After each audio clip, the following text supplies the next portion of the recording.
Tėvų paskirtis yra savo palikuonis išmokinti gyventi be jų. Tačiau kaip dažniausiai yra realiame gyvenime? Dažniausiai yra puolama į du kraštutinumus.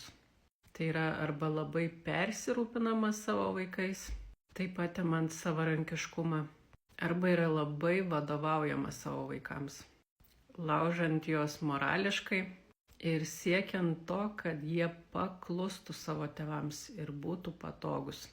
Abiejais atvejais yra pažeidžiamas vaikų dominavimo instinktas, kitaip sakant, savivertė. Ir kada yra sumenkinama vaiko savivertė, psichika, kitaip sakant, yra išmokinama, kad vaikas pats nieko nesugeba savo gyvenime.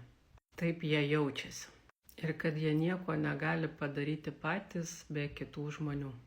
Jiems kažkam reikia vergauti, paklusti, prisitaikyti.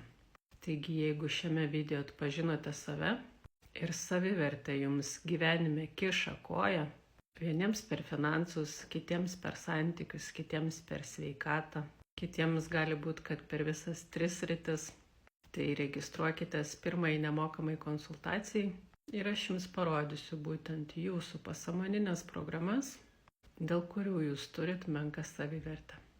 Gražaus gyvenimo ir iki.